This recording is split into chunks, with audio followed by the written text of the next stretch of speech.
Hi, Jordan. Thanks so much for calling in to Outside the Box. Absolutely. Thank you for having me.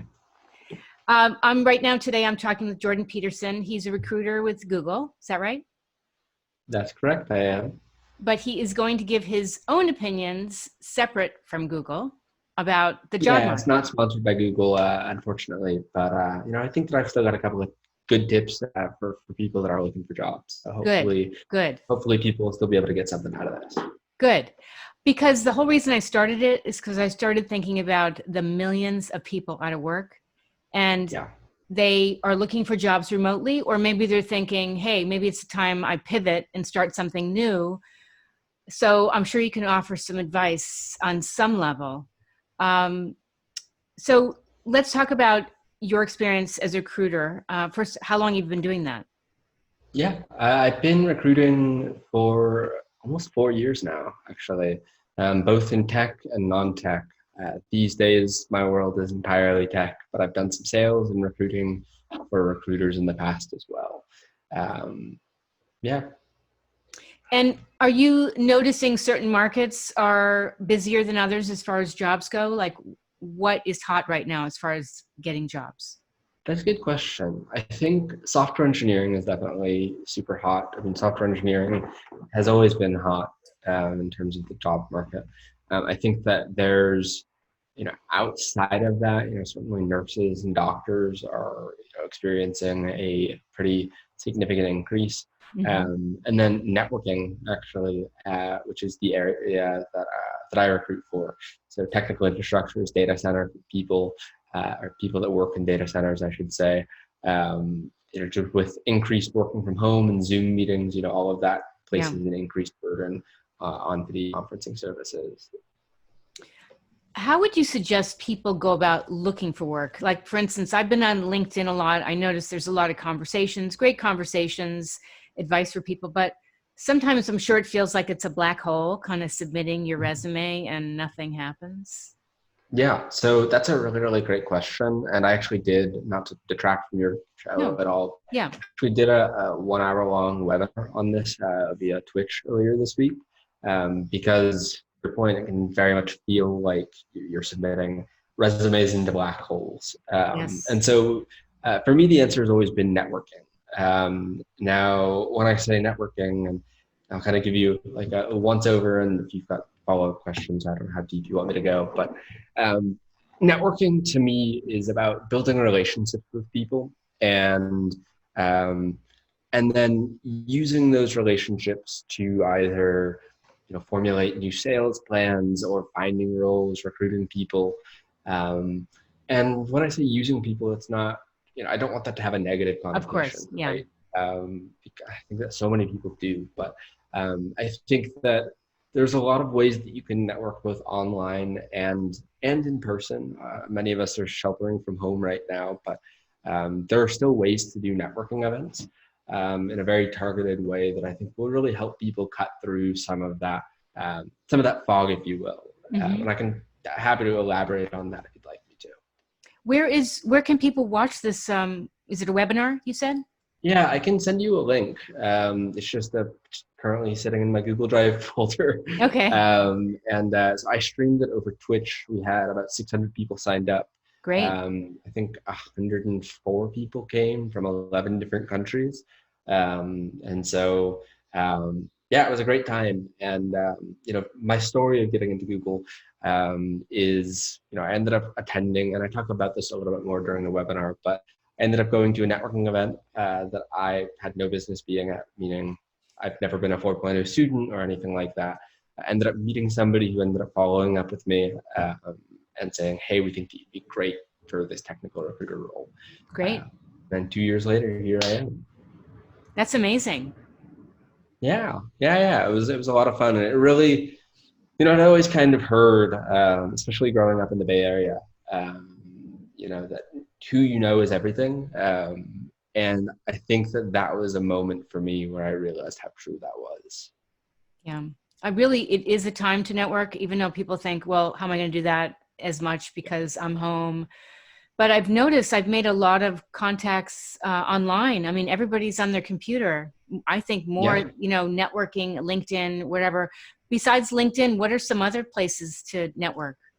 Yeah, so as far as online networking, there's meetup.com, which is traditionally used for social meetups.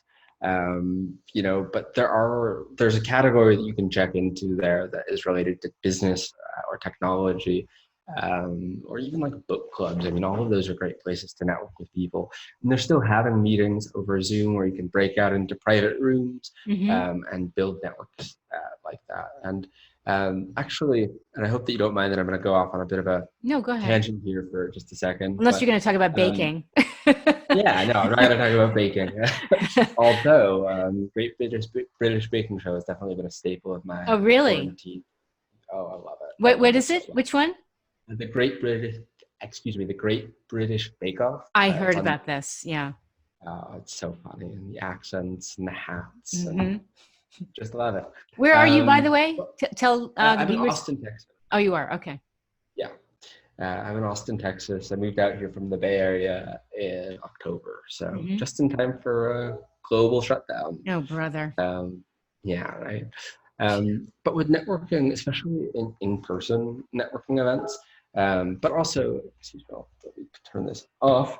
Sorry about that. It's okay. There's really two different types of networking events, and I think that it's important to know what the difference between the two is.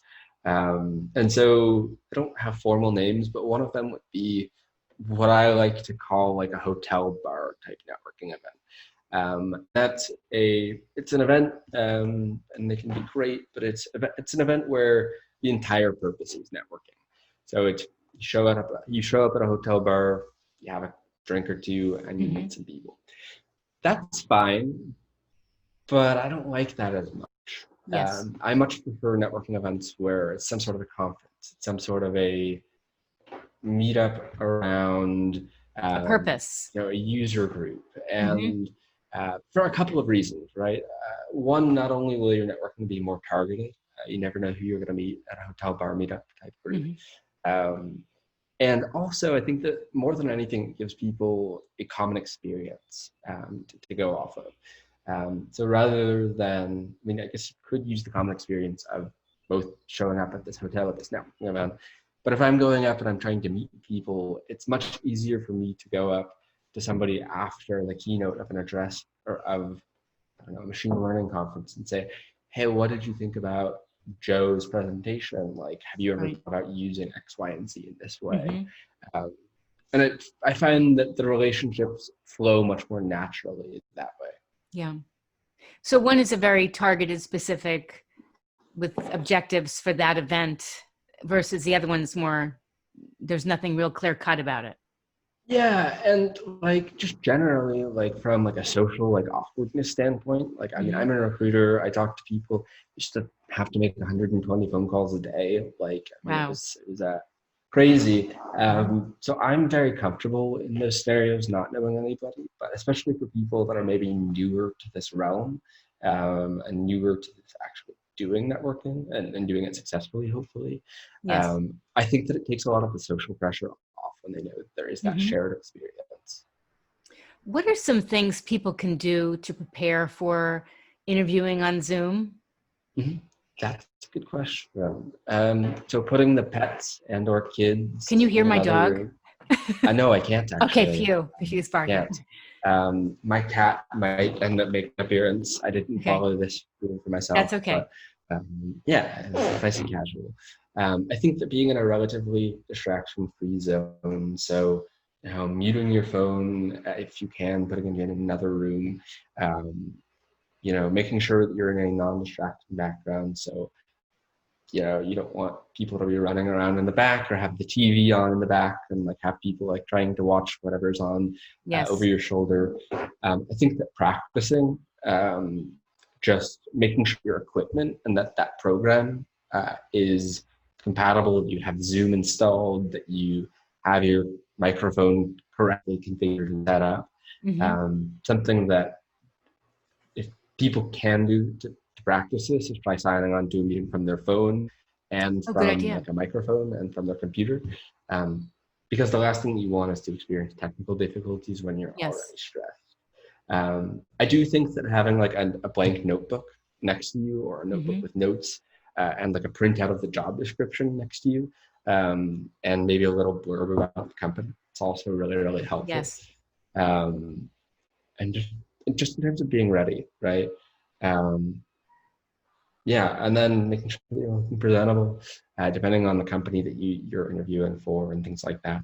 Right. Again, in my world, that's not because of where I work. It's not really as much of a big deal. But if I'm interviewing for Goldman Sachs, then I'm going to be wearing a suit. You bet. Yeah. Do you think people think they could be more relaxed now that we're on Zoom? I think that we just are naturally. I mean, life is kind of happening around us, right? Mm-hmm. And so I think that, yeah, maybe that's an interesting question, but I think that there's less incentive for people to want to put time into their appearance.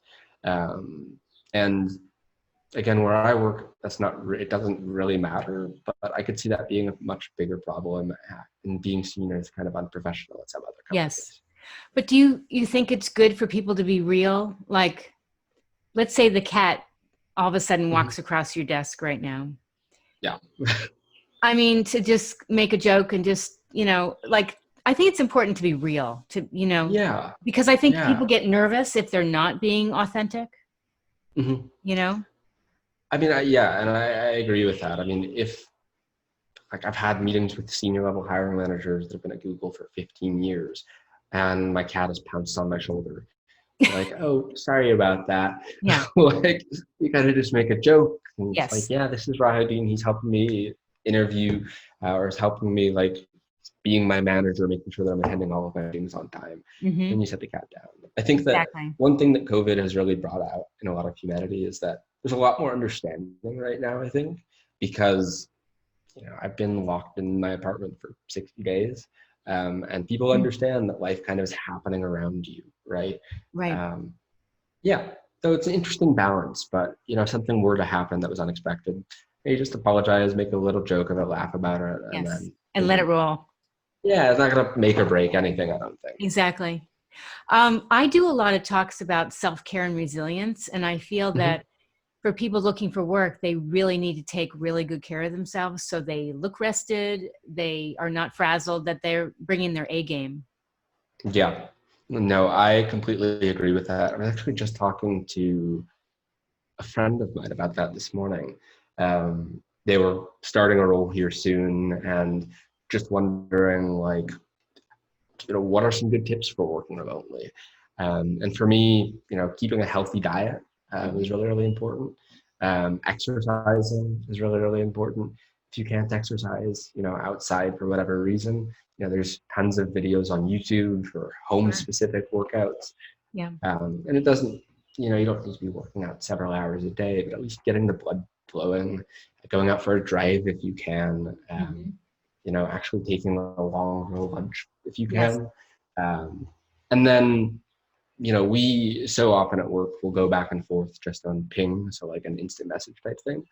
I think that one thing that's been really, really critical for me has been to get on like a video call whenever possible, even if I can have a question answered by ping, just because the social interaction is really, really important. And if you're like me and live alone, like that can make a pretty big difference. Yes, it is, because we're social creatures. And even though somebody might be an introvert, it lifts you up to have some kind of interaction. I mean, I can't imagine going days on end without even at least doing this, And the other thing I feel, and I don't know if you share this in your talks, is having some kind of outlet. I see a keyboard. I think that's a keyboard in the background. So having something outside of work, just to balance out your stress and your anxiety. Can you talk to that a little? Yeah, absolutely. So definitely have a keyboard. I think that something away from a screen is really, really important. I think that video games can be a great outlet for some people. There's certainly an element of social things that get into that, but I think that something that does not remind you of work is really, really important. So for me, I have a lot of hobbies. I teach music on the side. I've been teaching electric guitar for a long time, and I bought a synthesizer recently, and I actually play Dungeons and Dragons every Wednesday night, and so with some people that I know, which is effectively just an improvisational like social exercise and experiment. But those are things that have helped me stay grounded in a lot of ways, given me social contact, and taken me out of just the work zone. I think that Netflix is great. There's a lot of really, really great shows on Netflix and Hulu and HBO and all of that. But trying a new skill outside, maybe reading outside, like on a park bench if you're able to do that. Definitely. Going for runs, like just getting that nervous energy out, like I think is really, really, really important, especially right now. I mean, some people think, I've heard some people don't go out really and take walks. They're very worried. I mean, me personally, I get out every morning really early and walk because I kind of need that to start my day, get my mind going. Also, I'm making more phone calls instead of texting and sending emojis to people because I feel like now's the time to really connect more, Yeah, no, it's true. I mean, we actually turned 26 earlier this week, and so we did a family Zoom call. Thank you. We did a family Zoom call instead of just like a text message thing, and Nice. Did like little celebrations. And I think, getting that FaceTime and getting out when you can. Maybe it's early in the morning. I actually do the same thing. I'm up and out running at 6 o'clock in the morning most days. And then I crash at like 3 o'clock in the afternoon, but that's okay. But at least getting out, wear a face mask. You need to wear like gloves, and then take a deep clean yourself afterwards. Definitely. I think that's worth it. Because I still think that there's so much just going out, listening to the birds, listening to the river run by you if you're in a place where there's water. Sure. It's just so important. I think it just takes away from some of the high frequency pace that we're all at right now. Yes. And high anxiety and uncertainty. And, one of the reasons I started the show, as I said, is because people are looking for work remotely and we don't know how long people will work remotely. Some people might not want to go back to the office if that is an option to work remotely because they're uncertain and fearful.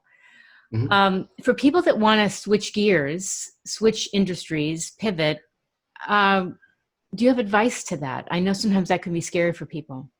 Yeah, definitely. I think that the biggest thing is to be curious. And I was talking to a candidate earlier today, and I'm like, well, what do people need? Like, what really strikes you about people? And it's the curiosity aspect. There's a lot of different resources that you can take, that you can do in order to change industries. I'm going to speak to tech right now because that's where I know I'm knowledgeable. There's a company called Udacity that is offering a free month or two of their nano degrees, and they take up to 6 months. Excuse me, it's called Udacity? Yeah, Udacity. Okay. And they offer courses in marketing. They offer courses in artificial intelligence and computer programming for very beginners. Google also does have several basic IT certification programs. There's a website, if you search Grow with Google, like grow like a plant is growing, you'll be able to find a number of free online resources that Google is putting out. Again, this isn't sponsored by Google, but I know they're doing a lot of really, really great things. There's, you can look at Udemy. Udemy is another great online learning platform. It's Udemy, and you can learn just about anything from Reiki crystal healing to programming and how to build a website. And increasingly, I think that there's a lot of folks, both in tech and out of tech, that are offering their resources for free. Grant Cardone, who's he's a realtor, huge business conglomerate. He's got this sales training that he's now releasing for free that was previously several thousands of dollars. That's incredible. Find new roles. So, it's been kind of cool to see a lot of people come together and give away things to people that are in these difficult positions and trying to make a change. Sure, because people can't say, I can't afford it. Yeah. And this is a perfect opportunity and such a lift to learn something. I actually signed up for Yale's course on Coursera, with Dr. Oh, Laurie yeah. Santos, The Science of Wellbeing. Mhm. It's free and it's amazing. I love it. Yeah, Yeah.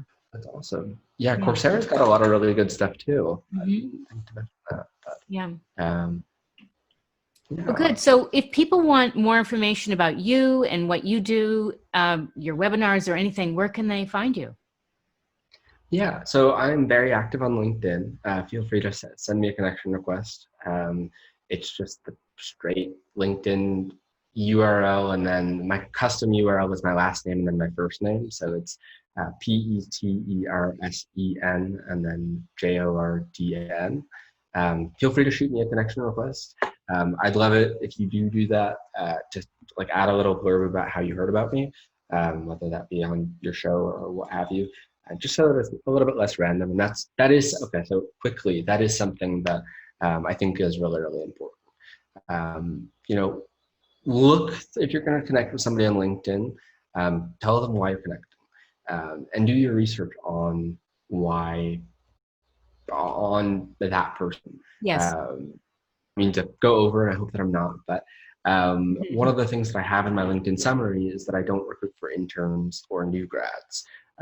But the number of people that send me in-mails, connection requests that are saying, hey, can you help me find an internship?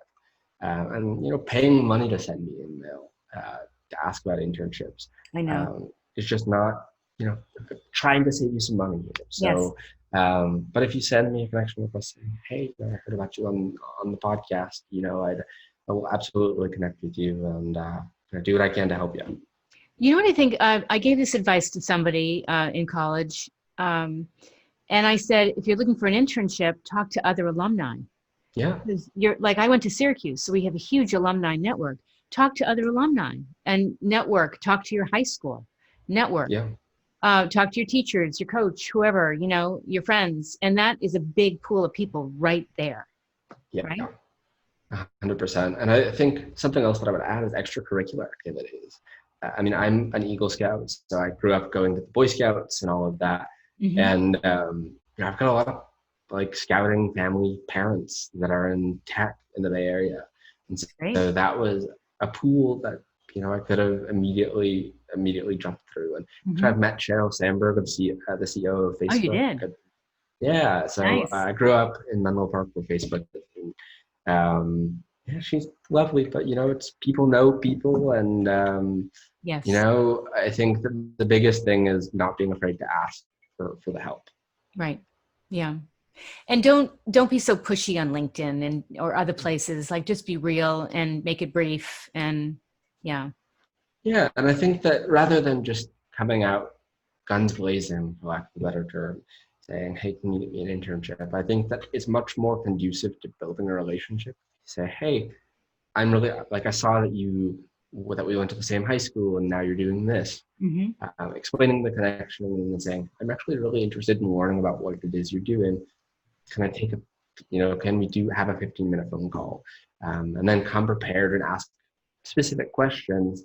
And if they are doing something that you're interested in, then saying, oh, I'm actually, I'd love to be doing something similar. Like, do you happen to know of anybody that's looking around?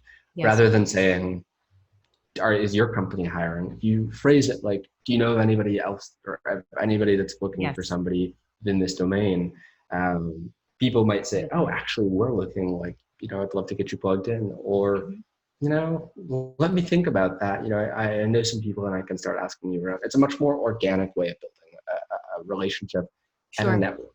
And I think that'll really, really benefit people. One thing I didn't ask is, for somebody who hears about a company and they think, wow, that looks really intriguing. I don't see any jobs listed, or I think that the jobs look old. Anything wrong with just picking up the phone or emailing and saying, hey, are you hiring in this area?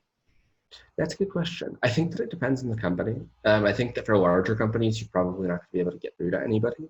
Right. But I think that for smaller companies or companies that have different branches, that is certainly doable. Actually, we got a quick little story about this too. My senior year of college, I was looking for jobs. I was convinced that I wanted to be a financial analyst, and See how well that turned out. But I ended up seeing a phone number listed on a JP Morgan Chase Mm-hmm. for a financial services representative. And I decided that I would pick up the phone and call and ask a couple of questions without have even applying, like never even applied or anything like that. That was Talked to the great. manager for like 10 or 15 minutes, Yeah. and it was a role that would involve cold calling and sales and things like that. He's like, yeah, I feel like people in your generation can't really be on the phones. It's great to hear that's not the case. And I ended up getting invited to an on-site interview the next day. Great. So don't underestimate the power of cold Mhm. calling. It definitely, in my experience, is not dead. Yeah. And I think the power of using your voice as opposed to just emailing. I mean, hearing somebody speak, how articulate they are, how smart they are, how driven, but not too pushy. I think all that matters. And you never know. Yeah, As you said, you might connect with the right person who might want to help you. yeah, Yeah. no, absolutely. And you're never gonna know until you start knocking on those True. doors. True. Well, Jordan, it's been great talking to you. Thanks so much for coming on this show, Outside the Box. Stay Yeah, well, and thanks again so much. absolutely. Thank you so much for having me. I hope that you Absolutely. stay healthy. You too. You too. Take care.